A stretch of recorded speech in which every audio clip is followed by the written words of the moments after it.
Mr. Homan and Secretary Noem, can we ask you a few questions here, please? Would you guys gaggle with reporters for a few moments? Thank you. You are both the top immigration advisors to President Trump, in addition to Stephen Miller. He just announced that he's signing an executive order to put 30,000 detention beds at Guantanamo Bay. I know, Mr. Homan, you've talked about needing more beds, but how exactly would that work, and when do you expect it to open? You know, that is something that the White House is working on, to use resources that we currently have there at Guantanamo Bay. So we'll go through the process. The worst of the worst is where that could be utilized. So that potential is there. We know we need the infrastructure.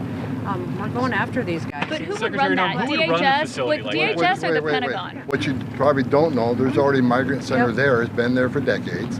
So we're just going to expand upon the existing migrant center. How would logistics work for that? How would you get migrants down to Guantanamo?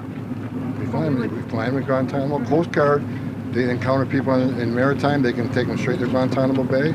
The worst of the worst, the significant public safety threats, we can fly them. We're doing it.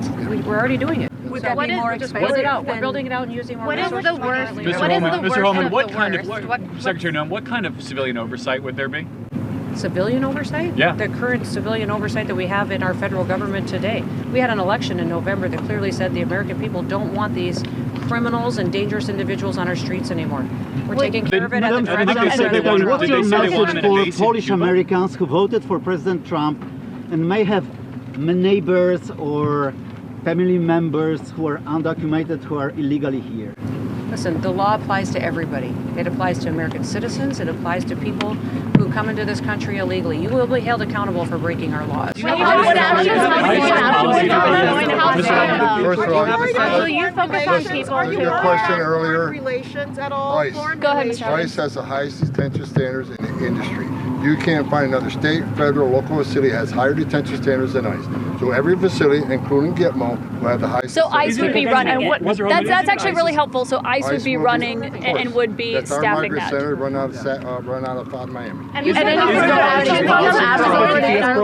Homan, isn't it You ICE's... all are spending your time today covering Laken Riley and her family and this bill and the tools that it's going to give to make sure that families don't have to go through that again. Well, on his Mr. Homan, We're covering that. On And the one question that we'd like to ask is if you have a sense of how much money it will cost, how much money will be invested in this facility? Bill or the facility? In the facility at Guantanamo Bay that the We're working president on that announced. with reconciliation and appropriators in the House. Are you finishing? And then the actions we've been taking on those Isn't it ICE's policy to house people close to their families? Is that a change in that Guantanamo policy? detainees?